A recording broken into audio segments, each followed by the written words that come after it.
Connosco temos o Ricardo Silva, que é promotor de vinhos da Adega Cooperativa de Ponte de Lima. Ora, viva Ricardo, sou engenheiro. Ora, boa tarde. Bem-vindo. Bem-vindo à sua casa. Não sei se conhece aquelas pessoas que estão ali a passar. Quase com certeza serão sócios. Quase certeza que sim. Sim. Caríssimo engenheiro Ricardo, queria que lá para casa e para os mais distraídos nos explicasse a diferença que há entre o vinho verde e o vinho maduro. Portanto, o vinho verde é uma região demarcada. Portanto, é uma região demarcada, não é um tipo de vinho. Geralmente, não é uma vinha diferente. Não. Portanto, é toda uma região e normalmente associa-se aos vinhos brancos, mas como é uma região, não se produz só vinho verde branco. Sendo região, temos os brancos, os rosados, tintos, espumantes, aguardentes.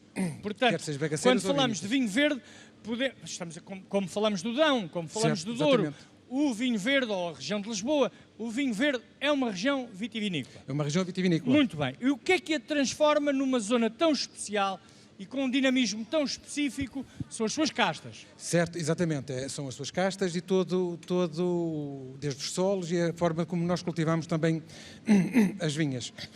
Basta ver que... Que diferenças é que há entre uma vinha do Douro, uma vinha no Alentejo e uma vinha aqui, nesta zona?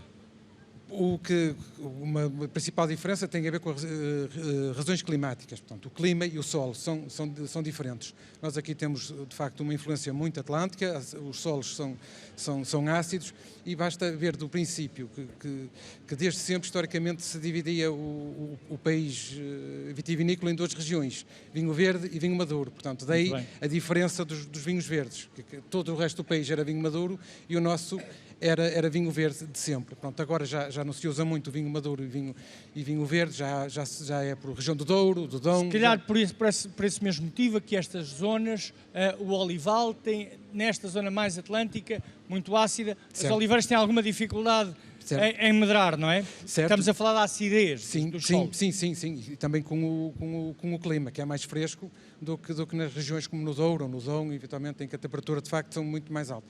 Basta ver que a temperatura estará de 30 graus, mas sente sempre a influência do mar aqui. Se repara sempre esta brisa constante. Portanto, ainda bem.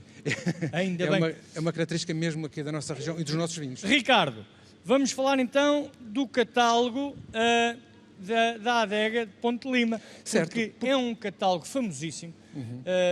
Ou não fosse esta uma das pontes mais importantes para o nosso país, uma das primeiras, uma reconstrução romana. Bom, esta nem é romana, a romana era a outra, não é? Não, tem uma parte uma parte que ainda é romana.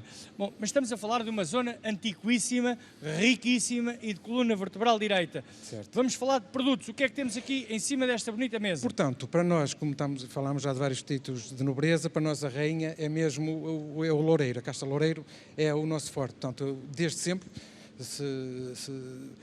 as casas que foram ver aqui, locais, têm sempre presente a vinha, sempre. Portanto, a Adega Cooperativa tem 100 anos, mas a história da vinha em Ponte de Lima já é muito mais antiga do que isso. Portanto, foi um juntar de produtores dessas casas, grandes casas. Perguntava-lhe a diferença do vinho, também porque pensava na minha ignorância que algum deste vinho, como os soalheiros, os alvarinhos, etc., certo.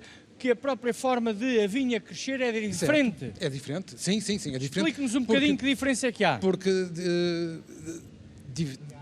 do tipo de solo e do clima, se virem as videiras aqui, têm são muito maiores do que na região do Douro. Claro, então aqui mostram toda videiras do Minho, caramba. Isto é videira. Toda a sua força, portanto, até que culturalmente e mais tradicionalmente a viticultura era de latado, ramada, eram formas muito mais altas, sim. Agora já são mais baixas, mas tem de facto a ver também com o modo, da forma como nós cultivamos e do clima em si. Estamos numa zona de muita umidade.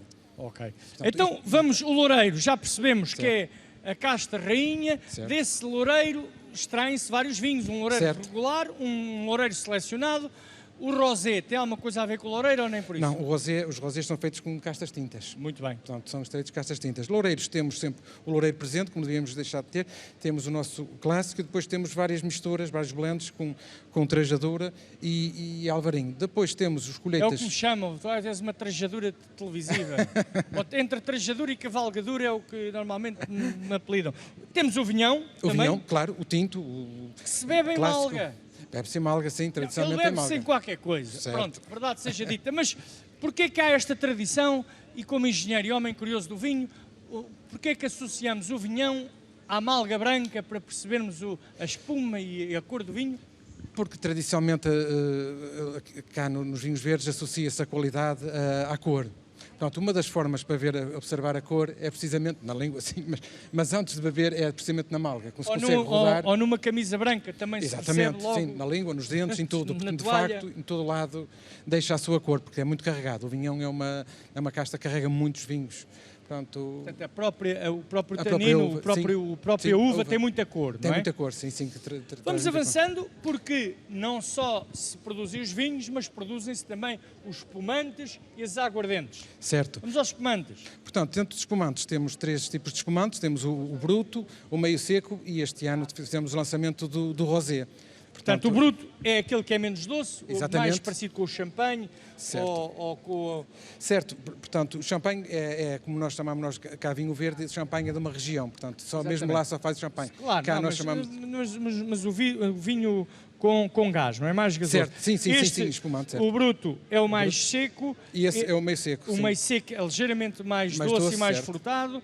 O rosé é rosé. Certo. Depois tem aqui 3 coisas muito específicas e muito particulares. Fale-me delas, por favor. Portanto, temos as aguardentes, em que temos a aguardente bagaceira e as aguardentes vínicas. Temos a velha, portanto, e a velhíssima. Esta foi para comemorar o ano passado os 60 anos da adega. Fizemos o lançamento, que é velhíssima, portanto, tem mais de 30 anos, em barrica. Ela é velhíssima, mas ainda pode ter filhos com 30 anos. Com certeza, sempre. Muito bem. Onde é que sabemos subejamente que os vinhos verdes estão muito publicitados, têm o seu marketing, vocês têm muita força no mercado. Certo. Sim. Quem quiser, a hotelaria agora está a viver aqui um zigue-zague, mas pode-se entrar em contato diretamente convosco? Sim, podem, senão os vinhos, a maior parte dos vinhos já está na distribuição moderna, portanto na grande distribuição. Os mais específicos, ou os da alta mais alta, eventualmente nós temos uma loja online que podem facilmente adquirir os produtos, ou então podem nos enviar um e-mail e a gente responder. Muito bem. Adega de Ponte de Lima, do vinho e do suor destes homens e da lágrima que se fez este vinho. Certo. Parabéns pelo vosso trabalho. Muito obrigado. Ricardo, foi um gosto conhecê-lo. Muitas felicidades. Viva o vinho verde,